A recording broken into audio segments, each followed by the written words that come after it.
Yeah, anyway, my name is Sam Edwards, as I said. You can follow me anywhere online as Handstand Sam. I'm pretty good about stealing that handle wherever I go. And this talk is called A Screenshot is Worth 1,000 Words, specifically for Espresso testing, but this sort of idea carries across any time you're doing UI testing, whether it be web or iOS or anywhere else. I'm a lead developer at Capital One. I'm also, as of 2 days ago, an Android GDE, so I'm very excited about that. Thank you. And at Capital One, I work on the wallet team, and I'm one of the people that helped set up all of our Espresso testing efforts that we had done. We had previously done Appium, and so I kind of helped do that.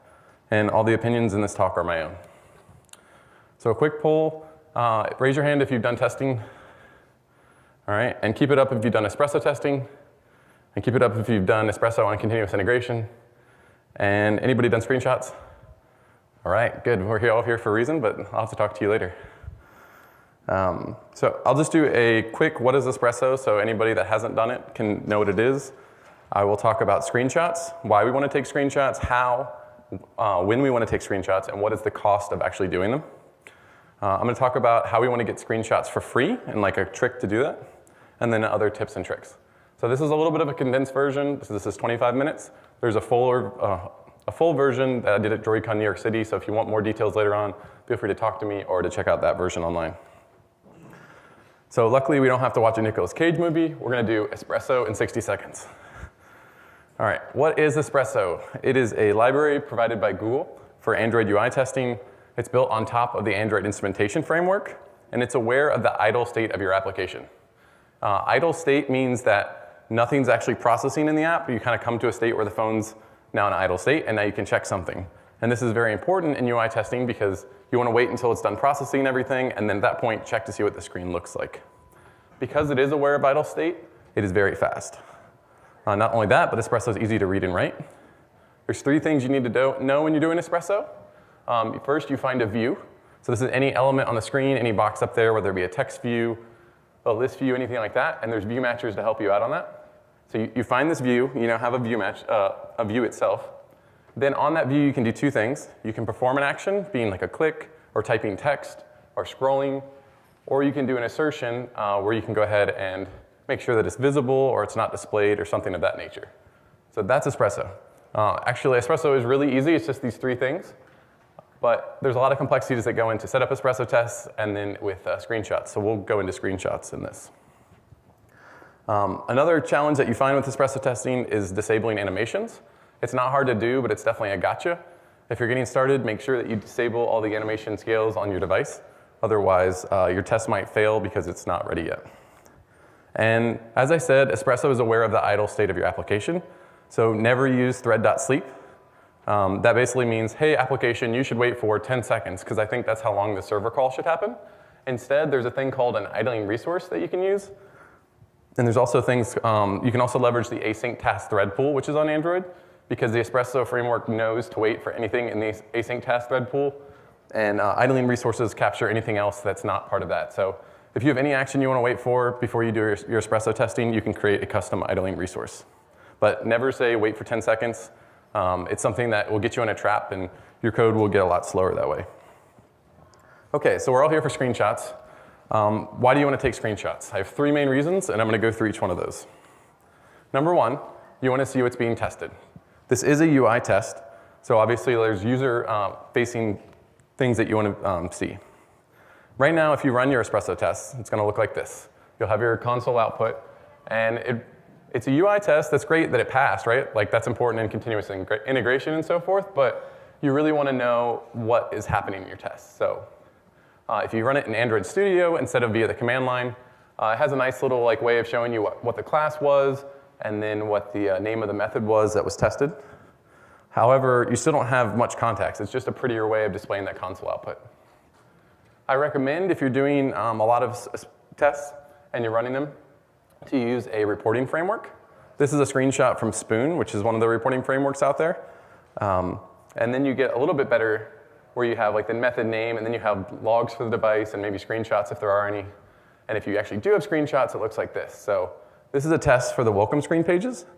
And so typically if I said, oh, I have an Espresso UI test, and it tests to make sure all the welcome screen pages have the correct content, that when I do a swipe, then I make sure I get to the correct page, and I end up on the welcome screen.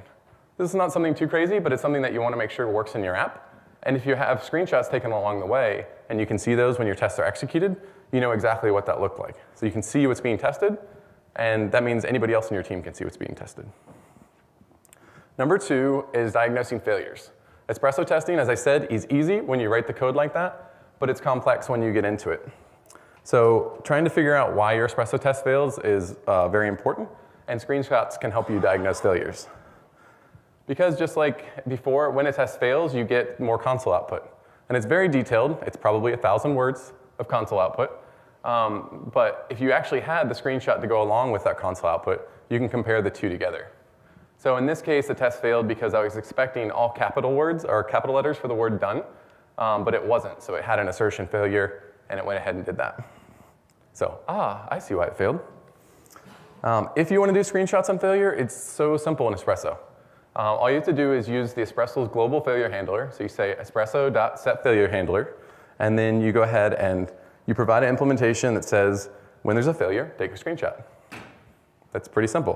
What you also want to do, which is in there, you want to go ahead and use the default failure handler. This will generate the correct tree structure of all the UI elements, so you still get all that information. And you also want to go ahead and you want to throw a runtime exception, so your test stops. When I first did this, I didn't throw a runtime exception, so my test would fail and take a screenshot at that point, but it would keep running, and that wasn't a desirable thing. So make sure your test stops if it fails. This is an example of a failure report. So if you went ahead and ran your tests and you just had screenshots on failures, you'd go ahead and have your information about what the failure was, but then you also have your associated screenshot with it. So it gives you all that context of what was actually happening when that failed, and because this is UI testing, that's very valuable. Number 3 is to share your tests, and I feel like this is almost the most important when it comes to screenshots. No one sees the value in your tests yet. So your bosses, your product owners, your designers, your manual testers, even maybe other developers on your team, they don't really care. And the reason why they don't care is because to them, it's just, your tests aren't doing anything, and it's just console output. So when they look at it, they see that first view that we just saw. It's console output. You said you ran a test, but that doesn't mean anything to me. So what screenshots allow you to do is to communicate what you're doing as a developer and share that. And as we've heard in other talks, it's very important as developers to take what we're doing that's very important and have it so other people can see it correctly. And so this helps enable communication with other people that don't speak code and console output. So the thing is, let everyone see what's being tested. With screenshots, it's our vehicle to go ahead and show other people what we're actually testing within our UI tests, and that's super valuable. This is kind of an analogy, but it's just pretty much to say that user interfaces are visual. We saw that one big line of 1,000 log outputs. But here, if we were to have an exercise where we had a visually disabled person and we had the Mona Lisa painting, could you even imagine describing that to somebody? How would you give them a pixel by pixel representation of what this looks like? Is it a woman with brown hair with an olive background? Probably the most specific way you could do it is to go by each pixel and give her the RGB values, and then they could go ahead and figure that out. But that would be a screenshot's worth 1,000 pixels? I don't know. Just kind of came up with that one. What's also really awesome about screenshots on Espresso tests is that they run on different sized devices. So on the left, you have a small device here that's probably your typical phone. And on the right, you have a tablet-sized phone. Now, we use the exact same Espresso test, and we ran it on both of those, recording screenshots. And we can see the login page here and the login page on a tablet. And so this is super important, because sometimes you don't design for a tablet user, right? Or for other screen shapes. And so by doing this, you have a window into what your tests are doing. Here's an example report for one of our tests, a smoke test that kind of goes through the whole app to make sure everything's working. So this is a small device on top and a large device on the bottom. I won't make you kill your eyes, so we'll zoom into one. But on the left, we have our terms of an agreement, our terms and conditions, and same here on the right. And as you can see, it's very different looking on the tablet and the mobile device, but I'm able to see those and share what that looks like to people without having to have them go get a mobile device and then a tablet and go run all these things. I can send them this report, and they can see how it looks on both. And then our designers can give us feedback, products can give us feedback, and sign off, even QA testing, to say, hey, we understand that this is looking correct. So Android embraces differences. This whole community is amazing. It's all be together, not the same, right? We all come from different backgrounds. But we all love Android, and we want to make this a great platform to develop on and to use to make our lives better. But the problem that comes up when you're writing Android applications is that you have to deal with different device sizes, like we've talked about. But not only that, but the OS version. If you're still having to support KitKat or Ice Cream Sandwich, all the way up to the newest things, and this only goes up to Lollipop. We still have things way after that. But yeah, so we have the different OS version, different device types. So you have Samsung's, HTC, Motorola, and then you have different languages because Android is available across the globe. Sometimes you want something that's available in multiple languages, and so your application will actually look different in each one of those. There's some languages that have left text justification, others with right, and so with having screenshots, you can go ahead and see what that looks like without having to manually run all of them. So I've talked about test runners and HTML reports and how I prefer that over console output and over like the view in Android Studio. The way it actually works, I thought was black voodoo magic in the beginning, but now I understand what's happening. When you run Espresso test via the command line, you run the instrumentation command. And all that this report runner is doing is it knows the test it wants you to run, so it's going to run each one of those instrumentation commands, and as it goes along, it's going to collect all the logs that are coming from ADB, and then at the end, it'll copy the screenshots from the device and then generate an HTML report. So there's no black voodoo magic, it's just getting the instrumentation results, it's collecting the logcat files, and then it's going to copy an ADB pull from the device to get all those screenshots. But it's nice they do it for us, we don't have to. So Spoon, as I've talked about, is kind of the standard for what people have used for a long time. There's now Composer, which is another one that came out that uses the same file structure. The developers of this just had different ideas of what they wanted their reports to look like. But both are valuable and both have their own pros and cons, but both are out there. This is an example with a Spoon test runner. If you wanted to use it, if you did instrumentation commands by hand, they're going to be very complex. But Spoons allows you to do things like test sharding, where you have, let's say, 30 tests across 3 devices, and it'll run 10 and 10 and 10, and then give you the results back. If you actually ran the instrumentation commands to do that, it's a lot. But in Spoon, you can just say shard, and that works. So you can do also tests in parallel, so you can have 2 devices running the same test at the same time, kind of like the reports you saw earlier. And all you do is you just say java-jar, the Spoon runner, and you give it your APK and your test APK, and it will run. And obviously, there's more advanced commands, like we said, that will pass in, but all of that magic of it generating the test report is happening within its jar file that has like everything that they need to do that.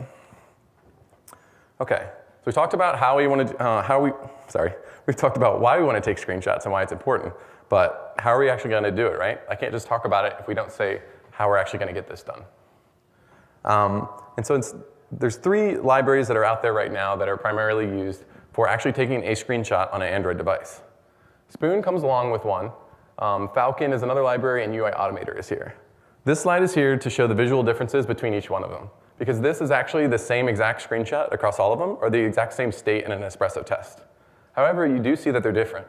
The primary things that you'll see is that there's no context or menu on the first one, and that's because Spoon, the way it's implemented, doesn't capture system dialogues, like if you had an alert dialog come up, or these sort of things. So the way it's doing is it just grabs the activity and then tries to traverse down and take pictures of all of that. Where Falcon, it has that same implementation, but it's also able to capture the system dialogues and kind of smashes them together.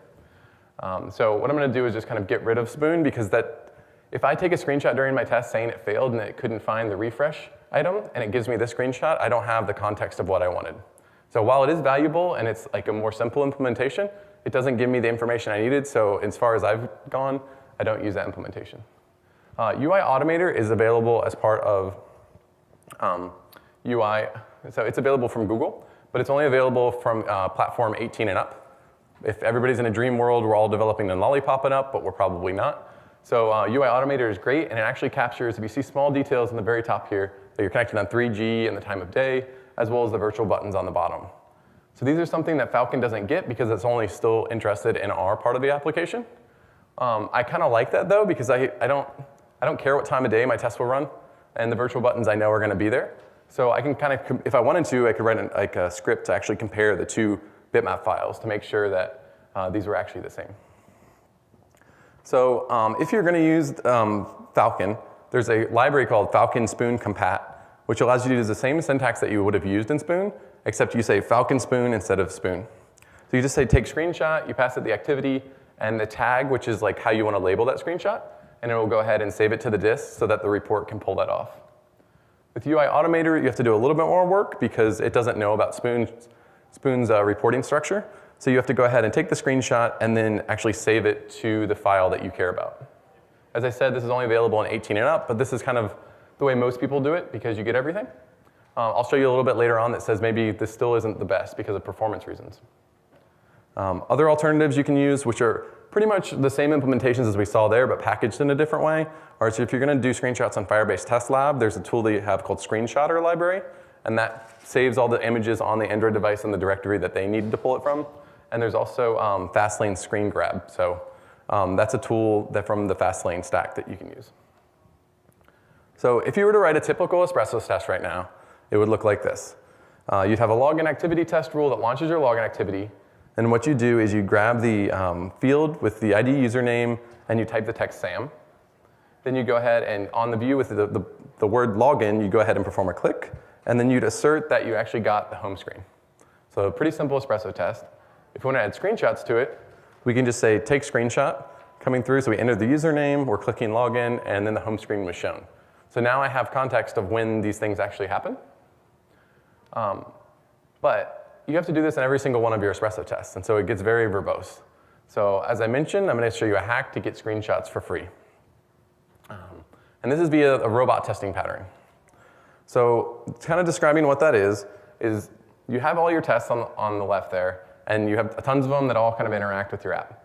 On the right, we're all aware of like MVC or MVP or all these other things. In this case, it's talking about MVP, but the goal of it is to separate out concerns to give you an architecture so that your code is clean and decoupled. Right now, if you wrote all these tests and your one view changed, every single one of your tests is going to fail because they all have their own with ID or with text in there. And so it makes you go update all of those tests. The benefit of having architecture, as we see on the application side, is the what you have and the how it's being done are separated, and that's how it's working there. In your test right now, the what and the how are all coupled in, so it's like writing everything in your activity and just baking it in there. What we want to do then is we want to separate that out, and we want to add a robot in there, which will show how things are done, and the test just tells the robot what to do.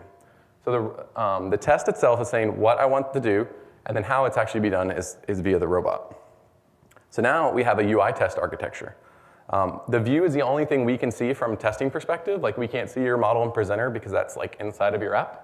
So you'd have your test, which describes this kind of the same way as if I'm telling you over your shoulder, like, hey, click on the login button and then do this. Like it's a very descriptive way of doing that. And you're telling the robot what to do, who's then aware of how to perform that action. And each time the robot does something, it's just going to take a screenshot. So like that's what I'm saying, screenshots for free.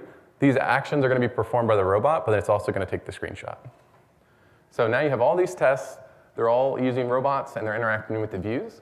But when your view changed, you only update one thing in the robot, and then all your tests magically work again, assuming it's a small change. So what does a test look like when you actually use robots? Here in the bottom, this is the same test that we had before. So we use the builder pattern so we can just chain calls together. But we say login robot, my username is Sam, log in, and assert the home screen is shown. So as you can see, this is super readable. I know exactly what's being tested, and then all of this Espresso stuff happens. If we look closer, you can actually go ahead and define matchers from Hamcrest without any performance overhead in the beginning. So what I've done here is inside of my robot, contextually, I know that a username edit text is going to be the username edit text on the home screen. I don't have to worry about if there's like a settings page or I want to update my username or anything. I only care about it in this one context of this one screen. And so I can define like a matcher up top that I can use anywhere else below. So when one element changes, like one property, we only have to go and update this one spot. And then all the methods that we have in our robot refer to these variables. So it's just another way of keeping your code a little more clean. So for example, that username method where we passed in a string of username, we'd go ahead and we'd find the view. We go ahead and then type in the text. And then we take a screenshot saying that the username had been entered. Next, we'd go ahead and make sure that the login button is actually there on the screen. Then we take a screenshot, and then we go ahead and click the login button. Now, I'll go into it in a second, but it's kind of weird. Like, why do I need to go ahead and assert that it's displayed if I'm just going to be clicking on it later? And the reason is for your screenshot. Your screenshot is not caring about Espresso's idle state. It's just going to go ahead and take the screenshot whenever. So you have to tell it to wait for the login button to be shown. And then if that's the case, your screenshot will actually show the login button. Otherwise, it might be some loading screen before or something. And then finally, we have the assert home screen shown, which is just going to find the view home screen and then make sure it's displayed. And right after that, we say the home screen was shown. So these are the rules I was talking about that me and my teammate, Nick Caperso, came up with about when to take screenshots. There's two sorts of things. There's just asserting something is there or something that's on the screen statically. And there's also actions that you're going to do that are going to affect the state of the screen and maybe change things. So when it's something that's just an assertion, making sure it's there, go ahead and say beforehand, make sure it's displayed, and then take the screenshot. And that's the reason I just told you, is you want to make sure it's there before you take your screenshot. If you're going to perform an action on it, you want to go ahead and make sure it's there as well, but then you want to actually take the screenshot before you log in, or before you perform an action. And so I always have like a future tense or an action saying I am logging in. And the reason why I have to take a screenshot here versus after clicking the login button is because I might be somewhere deep in the app by the time the screenshot's actually taken. So it's just kind of a rule if you're going to add screenshots that it's kind of nice that you always get the screenshot you want no matter what order of tests that you want to write in. Okay, so we know how to take screenshots now. We know why it's valuable. Okay, well, you told me about some libraries, but which ones should I use? So I'm going to give you some of the performance costs of different libraries and different techniques. One here is execution time.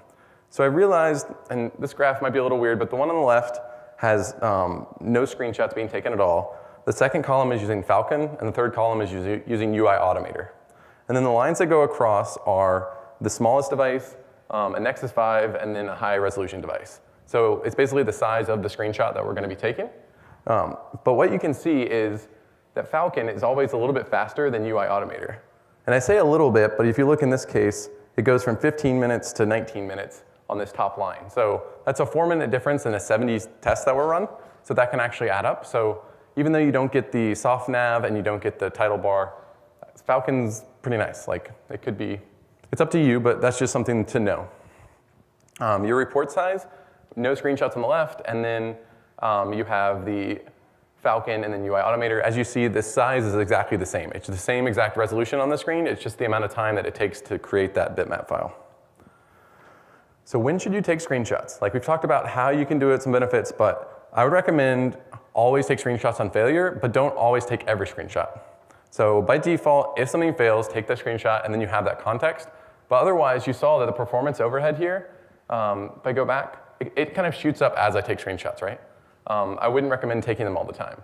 However, you do see this bottom line that doesn't go up very much, and it's still taking screenshots.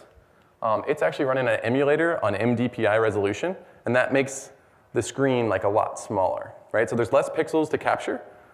If you think about it, if you're watching some Disney movie like The Lion King, right? And you watch it on one of those old set-top boxes that like kind of, you could still watch the movie and you get everything out of it, you know that everything was there. Or you could watch it on a new Blu-ray player and it would be really large. Both of those represent the same screen and you can see what you want to see, but it would run a lot faster and take a lot less information if you took it on the old screen. So that's basically what's happening here where I'm recommending an MDPI device. Yeah, so I'm saying use low resolution emulators and so forth when you want to generate product reports for design teams. Obviously, if you need it on a specific device or something else, it's worth the performance overhead. So use screenshots wisely. As I said, like we don't want to take them all the time. Ideally, when you have it in there, when you say take screenshot, have it be programmatically configurable. You want to make it so that you can just take it when failures happen, or you want to turn all of them on or turn them all the way off. And ideally, you want to change this without recompiling. Creating your test APK and your normal APK, typically in continuous integration, you do this once. But if you want to go ahead and run this in different ways, you could specify different instrumentation arguments that you're sending into the test runner that then you can respond to. So anywhere in the test runner, you can say, what are the instrumentation args?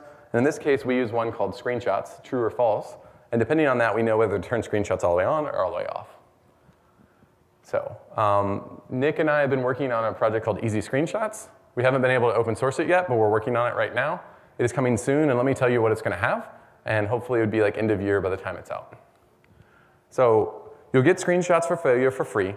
I know I said it's pretty easy with what's there, but it's not built in, right? So you get that for free. By default, screenshots are taken on failure only, but you have the ability to programmatically say whether you want them to be taken all the time, failure, or none. And you can do this via instrumentation arguments, or you can do it programmatically. And then it's configurable. As I said, Spoon is one reporting framework. There's one for Firebase Test Lab. There's other ones. The only thing that really changes is where you're saving these files on the device, like what the SD card path is and so forth. So there's two configurable options. One is the reporting framework's like structure on disk, and the second one is what is the implementation? Do you want to use Falcon or whatever else? So we default to Spoon as the reporting framework, and we default to UI Automator and Falcon because that seems to be the most transparent thing, but it's all going to be baked in, and all you're going to have to do is just say easy screenshots.take screenshot wherever you are, and it'll just happen for you. So hopefully get that out there to make this a little bit easier for everyone. Yeah, a screenshot is worth 1,000 words. My name is Sam Edwards. Follow me online at Handstand Sam, and as you saw in the picture, it is possible I actually can do a handstand, although not very well. So thank you very much. I'll be around, and feel free to grab me and ask any questions. Thanks.